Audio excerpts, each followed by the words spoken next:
తాకట్లో ఉన్న మీ బంగారాన్ని విడిపించి ఆ రోజు ఆన్లైన్ రేటుకి కొంటాం. Sharma gold company. నమస్కారం, సుమన్ టీవీకి స్వాగతం. నేను మానస. ఈరోజు మనతో పాటు ఉన్నారు ప్రముఖ ఆధ్యాత్మికవేత్త డాక్టర్ రామచంద్రుని రమేష్ కృష్ణ గారు. వారితో మాట్లాడదాం. గురుగారు నమస్కారం అండి. నమస్కారం అండి. గురుగారు, చాలామంది బ్రహ్మ ముహూర్తం, బ్రాహ్మీ ముహూర్తం అంటూ ఉంటారు. నిజానికి మరి ఆ బ్రాహ్మీ ముహూర్తం అనేది సమయం, ఏ సమయాన్ని బ్రాహ్మీ ముహూర్తం అంటూ ఉంటారు, అలాగే ఆ సమయంలో ఏం చేయాలి, ఏం చేయకూడదు? ముఖ్యంగా అందరూ తెలుసుకోవాల్సిన, మరీ ముఖ్యంగా పిల్లలు బాగా తెలుసుకోవాల్సినటువంటి విషయం ఇది. ఇప్పుడు ముహూర్తము, బ్రాహ్మీ ముహూర్తం రెండు విడగొడదాం. ముహూర్తము అంటే ఏంటి? మనం సాధారణంగా పెళ్ళిళ్ళు వాటిలో చూస్తుంటాం. అంటే ముహూర్తం టైం మించిపోతుంది, పెళ్లి కొడుకుని పట్టుకురండి, పెళ్లి కూతురుని పట్టుకురండి అని కాకలేస్తూ ఉంటారు. కాబట్టి ఆ ముహూర్తము అనేటువంటిది పర్టికులర్ టైం అన్నమాట. ఈ పర్టికులర్ టైం అనేటువంటిది ఏంటి అని అంటే, మనకి సాధారణంగా ముహూర్త సమయము అని అంటే 2 ఘడియల సమయాన్ని ముహూర్త సమయం అని చెప్పంటాం. ఒక ఘడియ అంటే 24 నిమిషాలు, అంటే 48 నిమిషాలు ఉంటుంది సాధారణంగా ఒక ముహూర్త సమయం అని అంటే. కాబట్టి 48 నిమిషాల కాలాన్ని మనం ముహూర్తము అని చెప్పి అంటాం. సాధారణంగా ఇప్పుడు ఉదయము సాయంత్రము 2 తీసుకున్నాం అనుకోండి. ఈ ఉదయానికి సాయంత్రానికి అంటే లేదా ఉదయము రాత్రి 2 అనుకుందాం. ఈ రెండిటికి మధ్యలో ఉండేటువంటి సమయాన్ని సంధ్యా సమయం అంటాం. సంధ్య అంటే ఈ 2 కలిసేటువంటి సమయం. అంటే ఒక్కసారిగా పగలు రాత్రి అయిపోదుగా, అవునా? అలానే రాత్రి పగలవదుగా, మధ్యలో కొంత గ్యాప్ ఉంటుంది. ఆ గ్యాప్ ఉండేటువంటి దాన్ని మనం సంధ్యా సమయం అంటాం. సాధారణంగా సంధ్యా సమయం అనగానే మనము సాయంత్రం పూట వేళలు దొరుకుతుంది, కానీ ఉదయం కూడా సంధ్య ఉంటుంది వాస్తవానికి. ఎందుకని రాత్రి అయిపోయి తెల్లవారుతోంది కదా. కాబట్టి రాత్రి నుంచి తెల్లవారటం అనేది ఒక సంధ్య. ఆ సంధ్యా సమయం అనేటువంటిది ఒక 30 నిమిషాలు. అందుకే అంటుంటారు తొలి సంధ్య మలి సంధ్య. చక్కగా చెప్పారు. కాబట్టి అది తొలి సంధ్య అన్నమాట, ఇది మలి సంధ్య. ఓకే, ఆ తొలి సంధ్య వేళ అదొక 30 నిమిషాలు. దాని ముందు మీకు సూర్యోదయ సమయం, ఉషోదయ సమయం అంటాం. కాబట్టి అది ఒక అరగంట. అంటే సూర్యుడు ఇలా నెమ్మదిగా పైకి రావటం అనేది ఒక అరగంట సమయం పెట్టుకుందాం మనం. కాబట్టి మొత్తం ఎంత అయింది? అది 1 గంట టైం. అంటే సూర్యుడు పూర్తిగా పైకి వచ్చేదానిక ఒక అరగంట ముందు, తర్వాత దాని ముందేమో సంధ్యాకాలము. ఎంత అయినాయి అవి? 1 hour, half an hour, 1 hour. దానికి ముందు ఉండేటువంటి ఒక ముహూర్త సమయం అంటే 48 నిమిషాలు, అంతే కదండి. కాబట్టి ఇది 1 గంట, అదొక 48 గంట 48 నిమిషాలు ఏదైతే ఉందో ఎప్పటికీ సూర్యోదయానికి. ఇప్పుడు 6:30కి సూర్యోదయం అనుకోండి. 6:30కి సూర్యోదయం అవుతున్నదంటే దానికి 1 గంట 48 నిమిషాలు ముందుండే సమయాన్ని మనము బ్రాహ్మీ ముహూర్తము అని చెప్పంటాం. అట్లా క్యాలిక్యులేట్ చేసుకోవచ్చు అనమాట మనం. కాబట్టి ఈ సమయం ఏదైతే ఉందో ఇది చాలా విశిష్టమైన సమయం. ఎందుకు దాన్ని బ్రాహ్మీ ముహూర్తం అన్నారు? మళ్ళీ ఈ బ్రహ్మ ముహూర్తం అనేటువంటి మాటకి ఏంటి? బ్రహ్మ అంటే ఎవరు? ఏదో చతుర్ముఖ బ్రహ్మగారు బ్రహ్మ కాదు, సృష్టికర్త అయినటువంటి వాడు. ఎవరైతే పరమాత్మో ఆయన నిర్దేశించినటువంటి ఒక అద్భుతమైన సమయం కింద దాన్ని లెక్కేస్తాం. ఇప్పుడు సాధారణంగా మానవుల్లో 3 రకాలైన గుణాలు ఉంటాయి అంటారు. సత్వగుణము, రజోగుణము, తమో గుణం అనేటువంటి. ఈ సత్వ, రజో, తమో గుణాలు అనేటువంటి మూడుని కూడా ఎప్పుడైతే మనము వాటిని 3 ఏదో ఒక సమయంలో మనలో బాగా ఎక్కువగా ప్రభావం చూపిస్తూ ఉంటాయి. సాధారణంగా ఉండేటువంటి సమయంలో మనము ఏమి చేస్తాము అనంటే రజోగుణం ఎక్కువగా ఉంటుంది మనకి. అంటే ఇప్పుడు డే టైం అనుకోండి. ఈ డే టైంలో మనం ఏం చేస్తుంటాం? మన పనులన్నిటికీ, మన వాటికన్నిటికీ మనం పరిగెత్తుతూ ఉంటాం. ఏదో మన పొట్టకోటి కోసం ఏదో పనులు చేసుకోవాలి కదా. కాబట్టి ఆ పనుల కోసం ఇటు అటు పరిగెత్తుతూ ఉంటాం. దీనిలో ఏమన్నా భగవంతుడి పూజా పునస్కారాలు ఏమన్నా ఉన్నాయా? ఏం లేవుగా. అది అయిపోయి ఉంటుంది ఆ టైము, అవునా? కాబట్టి ఇది రజోగుణమైనది. అలానే తర్వాత తమో గుణం అనేది. తమో గుణం అనేటువంటిది ఎప్పుడు? మీరు కోరికలన్నీ తీర్చుకునేటువంటి సమయం. రాత్రిపూట అయిపోయింది అనుకోండి, శారీరకంగానో ఇంకో రకంగానో ఏదన్నా కోరికలు ఉంటే ఆ కోరికలు తీర్చుకునేటువంటి సమయము రాత్రిపూట. అది తమో గుణ ప్రధానమైనది. కాబట్టి రాత్రిపూట తమో గుణమైనది, పగలపూట రజోగుణము. ఇక మెయిన్ మనిషికి కావాల్సింది ఏమిటి అంటే సత్వగుణ ప్రధానంగా ఉండాలి మనిషి. సత్వగుణమే అన్ని గుణాల్లో ఉత్తమమైనటువంటి గుణం. ఈ సత్వగుణం బాగా పరిఢవిల్లేటువంటి సమయం ఏది అని అంటే బ్రాహ్మీ ముహూర్తం. అప్పుడు మీ బుద్ధి చాలా ప్రశాంతంగా ఉంటుంది.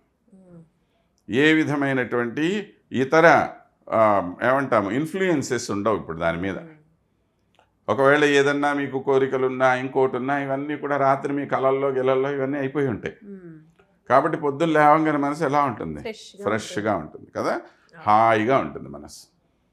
ఇక నెమ్మదిగా ఒక్కొక్కటి మనం ఫోన్లో మెసేజ్లు చూసుకుంటాము, తర్వాత నెమ్మదిగా కాల్స్ రావటం మొదలవుతాయి. ఇక నెమ్మదిగా టెన్షన్లు విరిగిపోతూ ఉంటాయి, మన పనుల్లో మన వ్యవహారాల్లో మనం పడిపోతూ ఉంటాం. కానీ అంతకు ముందు ఏమి ఉండదుగా మనకి కదా.